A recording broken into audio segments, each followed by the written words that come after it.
নমস্কার, আজকে আমি বানাচ্ছি বেগুন পাবদা। এর জন্য কী কী উপকরণ লাগবে: নুন হলুদ মাখানো পাবদা মাছ, লম্বা করে কেটে রাখা বেগুন, এই যে এইভাবে, কুচনো কাঁচা লঙ্কা, কুচনো ধনে পাতা, কুচনো পেঁয়াজ।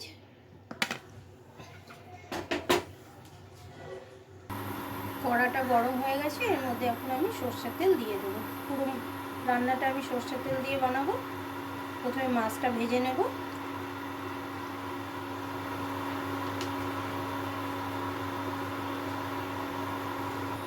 তেলটা গরম হয়ে গেছে, এর মধ্যে আমি সামান্য একটু নুন দিয়ে দেবো, তাহলে মাছটা বেশি ফুটবে না।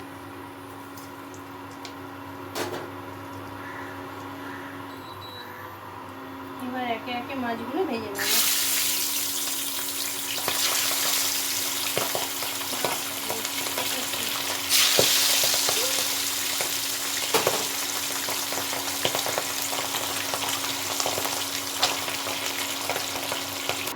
মাছগুলো সব ভাজা হয়ে গেছে, এবার আমি বাদবাকি রান্নাটা করে নিচ্ছি। প্রথমে আমি তেলের মধ্যে কালো জিরেটা ফোড়ন দিয়ে দেবো।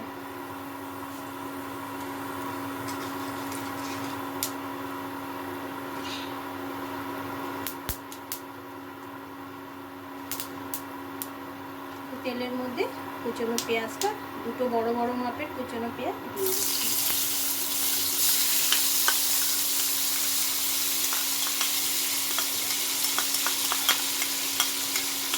পেঁয়াজটা ভালো মতো ভেজে নিতে হবে।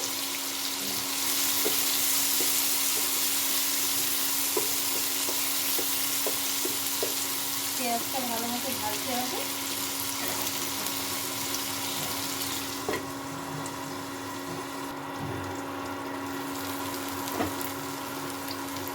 এর মধ্যে এখন আমি রসুনের পেস্টটা দিয়ে দেবো, শুধু রসুন।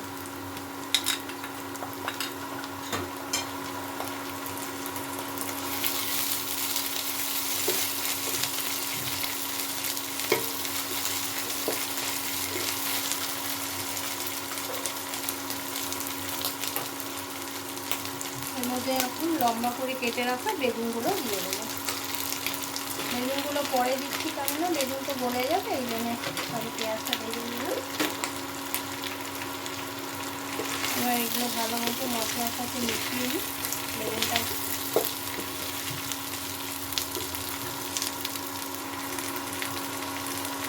এর মধ্যে স্বাদ মতো নুন দিয়ে দেবো।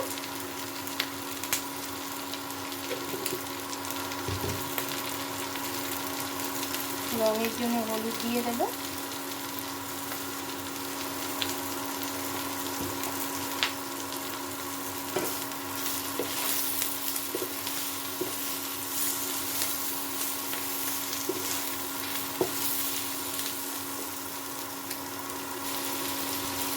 এর মধ্যে কুচনো লঙ্কাটা দিয়ে দেবো। লঙ্কা একটা দিচ্ছি কেন, আমাদের ঘরের লঙ্কা ঝালটা খুব কম খায়, আর এটা প্রচণ্ড ঝাল এই লঙ্কাটা। যার যতটা ঝাল লাগবে বেশি করে দিয়ে নেবেন। আর এটা কুচনো টমেটোটা দিয়ে দিচ্ছি।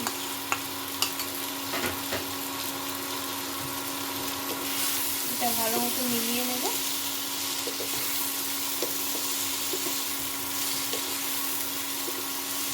ঢাকা দিয়ে আর একটু ভাজা করতে হবে।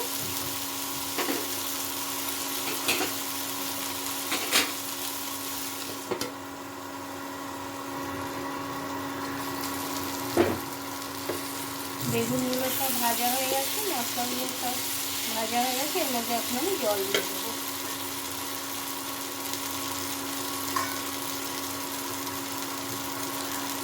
এই 1 কাপের মতো জল দিয়ে দিলাম।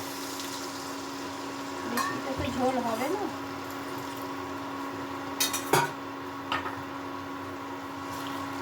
ওটা একটু ফুটে যাক, তারপরে আমি মাছটা দিয়ে দেবো।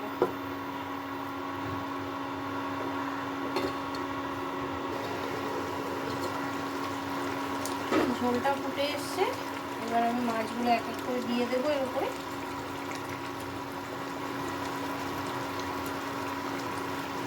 মাছগুলো এত নরম মাছ, ভেঙেই যাবে মনে হচ্ছে। পাবদা মাছ ভীষণ নরম হয়।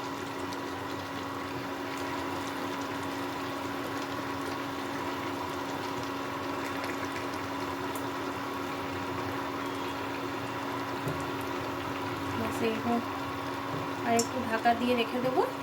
রেখে দিলে ঝোলটা এর মধ্যে পড়ে যাবে মাছের মধ্যে।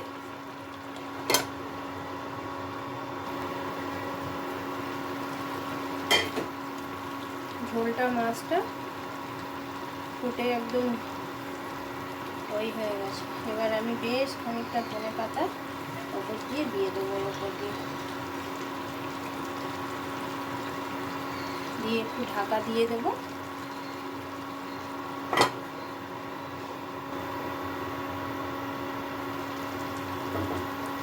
রান্না কমপ্লিট। ওপর দিয়ে একটু কাঁচা তেল ছিটিয়ে দিচ্ছি। এবারও পুরো রান্না কমপ্লিট। এবার আমি সার্ভ করে নেব।